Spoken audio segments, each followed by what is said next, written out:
Hello and welcome to Kim Talks Resilience. I'm your host, Kim Hayden, and I am so excited that you are here sharing your most valuable resource, your time.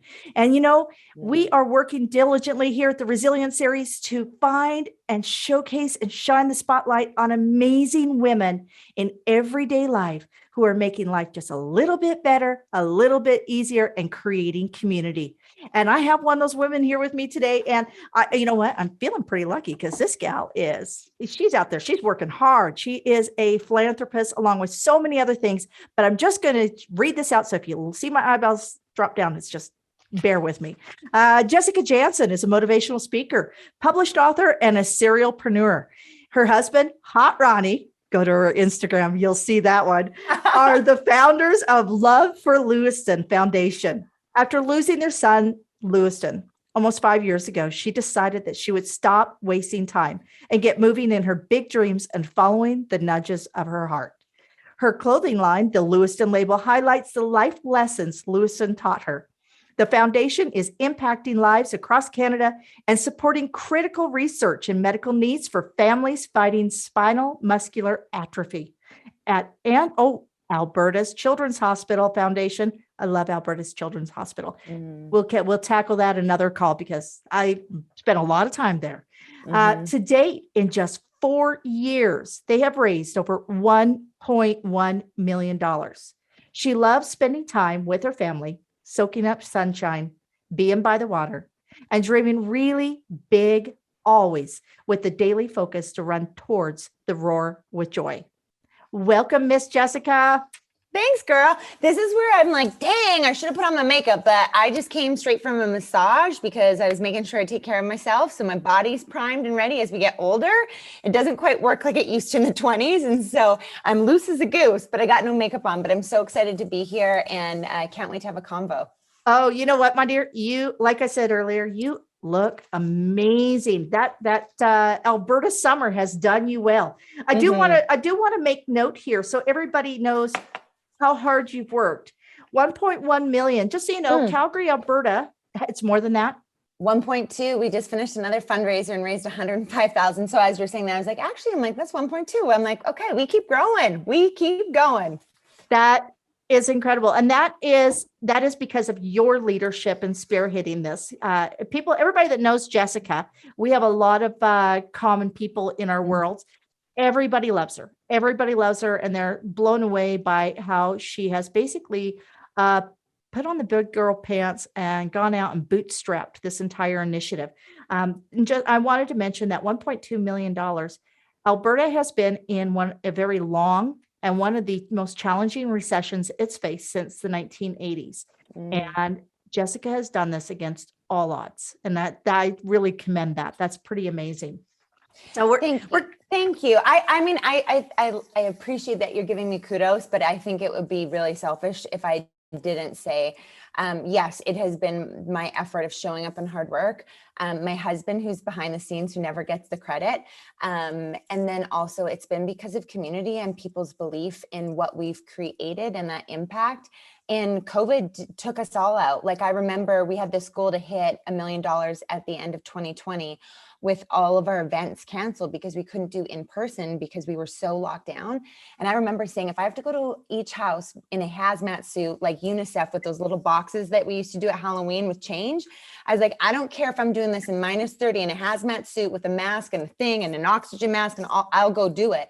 But I didn't have to do that because we can put out calls to action, and we have this incredible community that has been surrounding us and continues to lift us up and believe in the work that we're doing. Amazing. And I am pretty blown away. And I love your designs on your Love for Lewiston, the way that the hearts and just like some of the movement that you have, the fonts and stuff. Beautiful, beautiful. Yeah. So, and we'll make sure that at the end of this podcast and on the website and in the blog that you guys will all have your links so you can actually go in and support Jessica. But we're going to get into this because I always ask, what do you do? And then we go, who are you? Yeah. So you're a mother, you're a wife to Hot Ronnie. So who are you? And then we're going to go into what you do. I mean, I always hate that question. I think it's a really challenging question. And especially for someone like me, I used to identify, I was in corporate sales. So it's like, I lead a sales team. I'm the director of operations. So it was this really clear, cut and dry. And now as an entrepreneur and as a philanthropist, like I can barely say the word philanthropist. I can barely say that. So it's challenging on its own. And then I feel like I've crafted this incredible life, but it's very diverse and it's very different. And it's not what most people typically see. So when someone says, who are you? What do you do? I'm like, well, first off, I'm a badass warrior. That's like check right there. I'm a wife. I married the hottest guy who's also great in bed. So I really hit the jackpot there.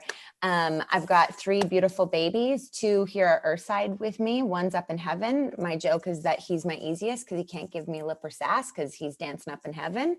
Most people feel uncomfortable when I say that. And I'm like, oh, relax. It's a dead kid joke. Like, this is how I navigate the grief of my son.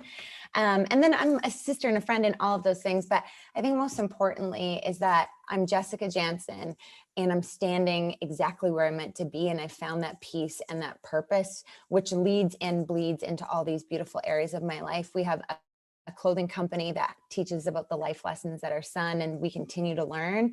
We have our foundation, which is having incredible impact. And then I'm a coach, speaker, and author. And those are the functionality of kind of what I do, helping women get unstuck, navigating grief and loss, because it's an uncomfortable topic that not lots of people want to talk about or feel comfortable talking about because there's been shame and resistance against it. Absolutely. It becomes almost an elephant in the room. A cousin of mine lost her son, and it was like, do you put his birthday on the calendar for the family? Do you not? Like, where are the boundaries there? And for a lot of people that have not experienced that type of loss, and to be very transparent, I can't even fathom. My daughter was very sick when she was little, and then 2 years ago she had full back surgery. She had scoliosis, and she's got rods up and down her back. She's half bionic. Yeah. Grew 2 inches on the table, and I remember losing it before she went in for surgery. So I just can't even, fathom that. But we are only given what we can handle. So speaking of handling, give me your clear and defined, like, what is your why? And then your navigation of a day-to-day or those moments. My why is, I know, are we allowed to swear on here or is it pretty clean? Sure. I do not have it set for kids. This is all adults. Go for it. They can bleep it out. But I know what it's like to be stuck in the darkness and to feel so shitty. You can barely get out of bed, or you want to hide underneath the covers because you've been telling yourself a story. And so you're not truly living. You're just existing. You're just showing up, going through the day to day. And I've come out on the other side of that to find the freedom, the joy, and to live in abundance is night and day.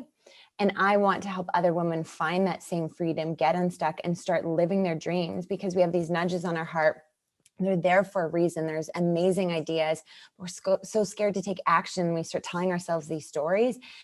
And when I've unlocked that freedom in my life, I was like, oh, damn, this is possible. I can come out of the darkness. I can find forward momentum.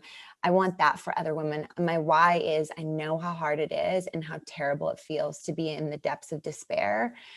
And I also know the power of transforming and finding that freedom. And I want to extend that gift to everyone else.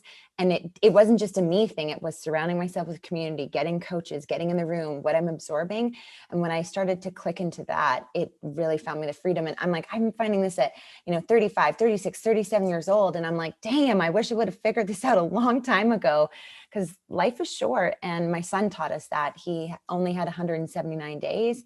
And, you hear of these tragic stories, but you never think it's going to be you. I'm like, what, me with the dead kid? Like, there's no way on my radar I would have anticipated that. We lost my father-in-law at 50, but to lose a child, I just didn't even know that world existed. And so he was the wake-up call. And I say this, in my son losing his life, I found mine. And that's a really powerful lesson. Absolutely. Absolutely. Wow. That absolutely. You cannot have shadows without sun, or sun without shadows. There's both sides, and it's what you choose to. You had mentioned something about coaching, and I myself have been in a lot of coaching over the last 18 months because I just decided I'm not waiting for somebody to give me the opportunity. I'm going to take it. Tell me a little bit about your coaching, why you started going down that path, why you found the right, or how you found the right people, because a lot of people don't realize it doesn't matter if you're an Olympic athlete, you still show up with a coach. You know, Mhm. Erica Weaves, who's here in Calgary, wrestling champion or Yeah. gold medalist. I mean, she could take her coach. Like, there's no question that her coach is not a very big guy. Mhm. But it's the principle of having accountability and guidance as you're developing your own systems, right? So tell me a Mhm. little bit about your journey of coaching up and what you looked for. I wish I would have discovered it sooner. And I mean, I even found pushback when I was going to my therapist. I kind of let her know a few years ago. I'm like, oh, and I also have a life coach. And I could feel the resistance and the pushback. But I say, like, a therapist is trained in a totally different area. And I feel like their main focus is typically helping you deal with your past, where a life coach is helping you work towards your future. And there's a great reel by Trey Kennedy. I don't know if you've seen any of his stuff. He's the funniest guy. Like, the way he made fun of COVID and the global pandemic, and he just makes fun of like marriages and partnerships, and he's outrageous. So if you need a good laugh, go follow his stuff. He's actually doing a comedy tour, and I wish he was coming to Canada because I would pay anything. Like, this guy is so funny. But he does this one reel, and he was like, could you imagine if your life had a coach? And he, like, literally, like, you're lying in bed all peacefully, and then the coach is like, come on, get up, let's go, let's do it. And when you have someone that's giving you guidance and cheering you on and supporting you, you have no option but to win, but to succeed, but to continue on.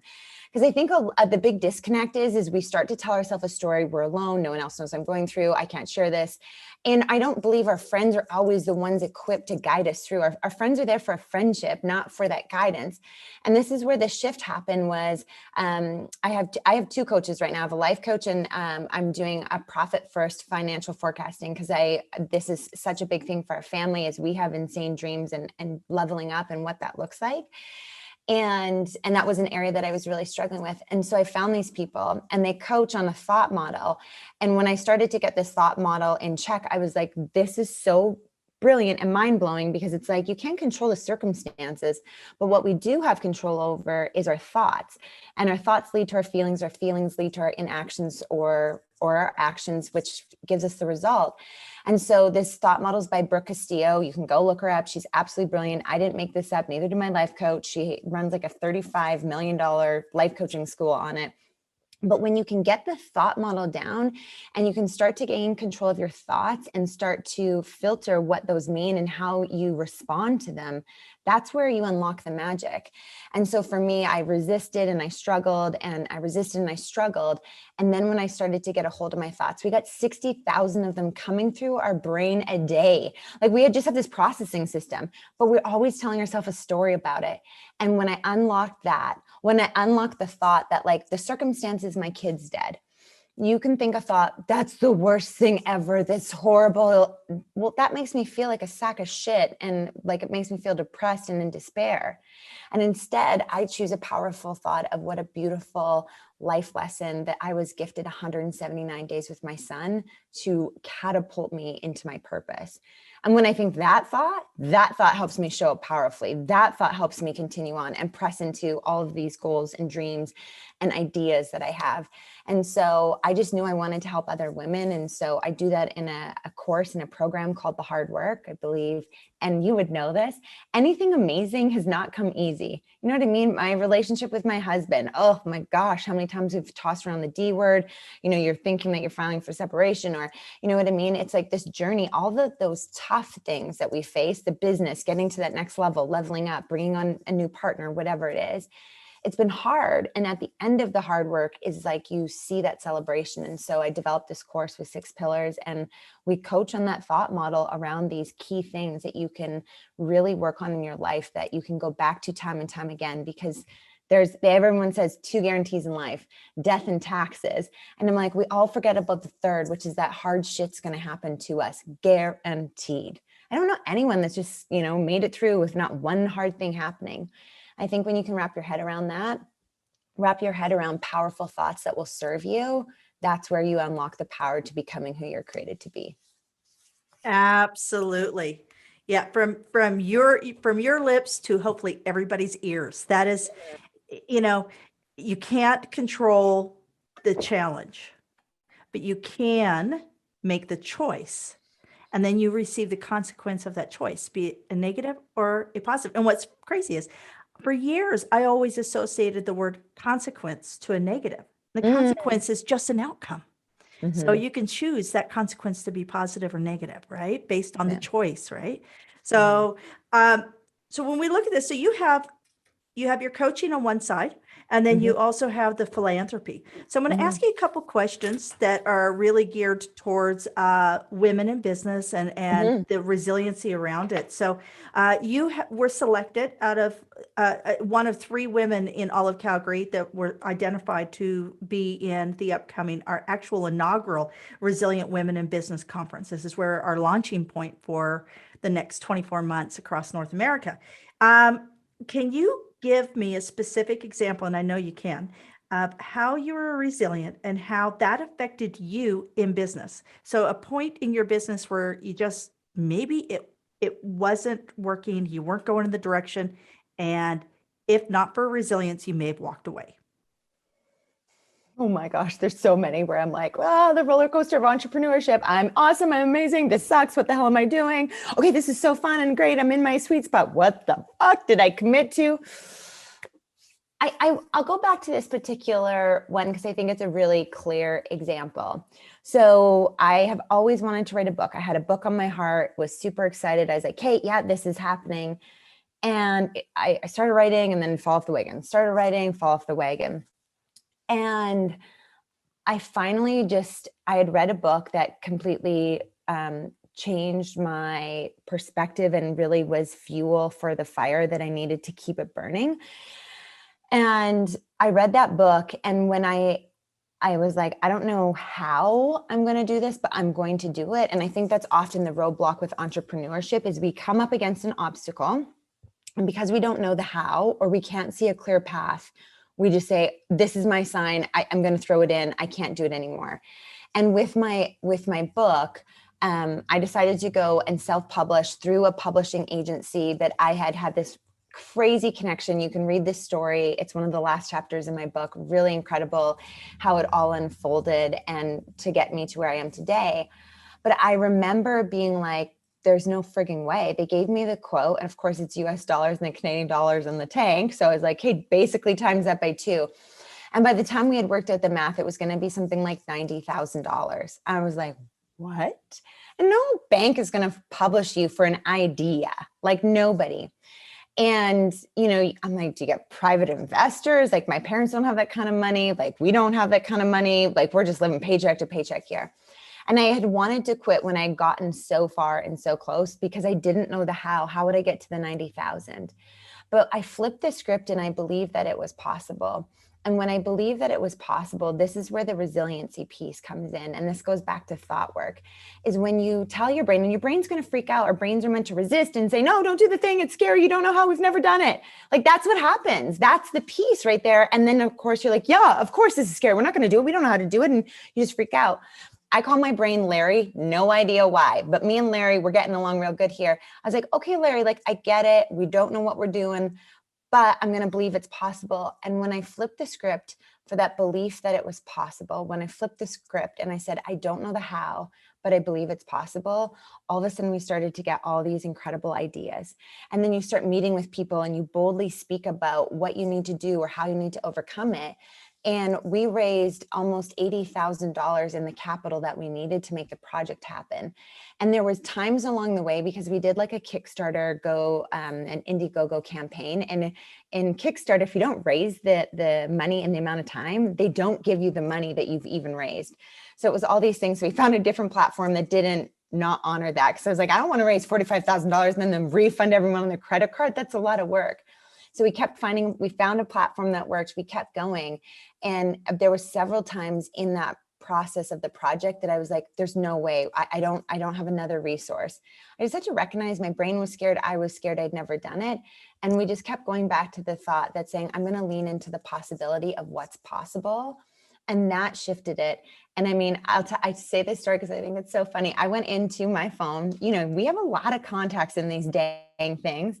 And I just started personally, I heard in the A's and I just kept personally texting people. Like I just went through every contact. Hey, I know you haven't heard from me in a long time. Here's a link. I'm launching a book. I'd love you to pre-order a copy.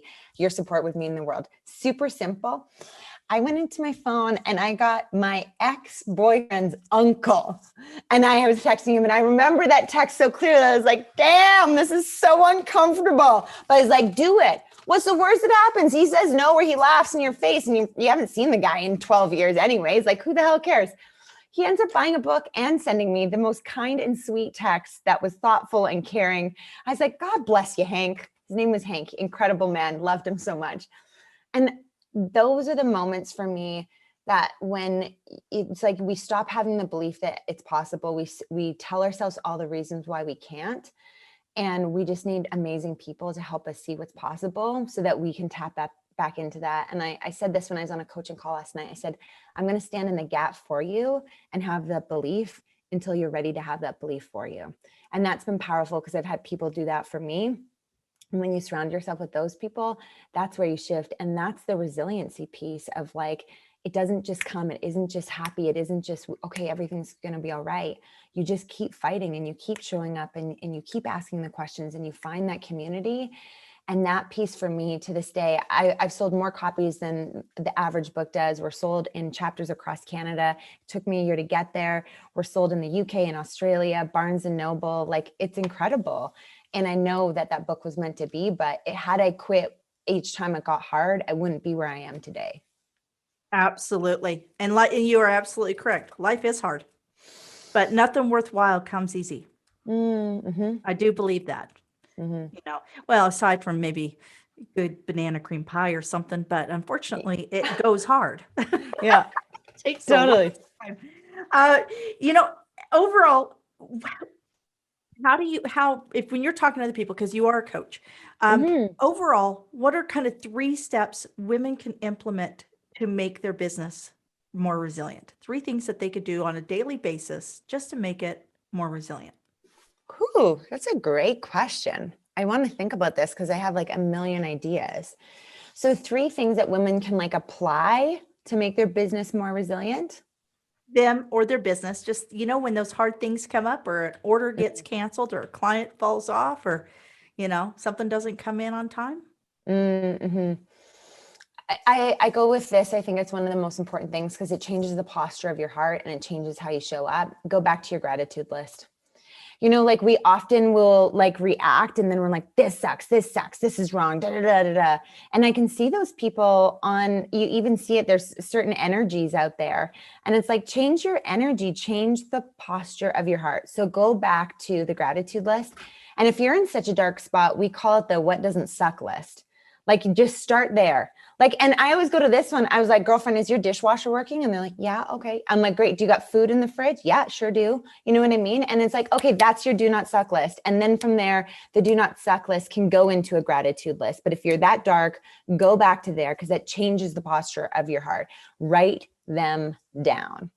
The second thing is get a hold of your damn thoughts. 60,000 of them. And if you don't know how to process them, if you don't know how to respond and how to ask yourself, is this thought serving me? How can I flip the script? You will stay stuck in a downward vortex that I believe will cripple you from moving your business forward. And the third thing is keep your eyes in your own lane.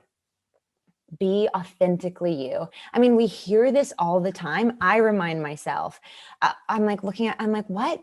How did they grow on the ground? I've been doing this for 5 years. They just started 2 years ago in a global pandemic and they already have doubled my following. What are they doing? Or like, what? How come I can't do this? Or, you start to do that comparison or, oh, okay, they're doing that. So maybe if I try that. And I go back, you said the question, why? It's like, start with why. It's like when you understand your why, you stay in your lane because your eyes aren't darting over to what everybody else is doing. And what works for somebody else will not work for you in your business. And that staying in your lane means showing up authentically as yourself. And for me, when I show up as myself authentically, not caring what anybody else thinks, that's when I make the most powerful strides in my business. Oh, am I too fat? Am I too this? Am I too bubbly? Am I whatever? Like then every time I question that, I'm just holding myself back. And so I'd say stay in your lane, showing up as your authentic self.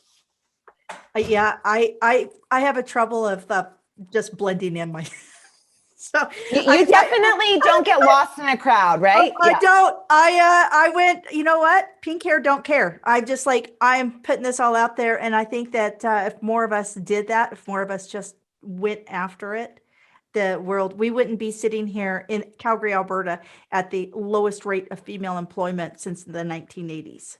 And that is a stat that just came out.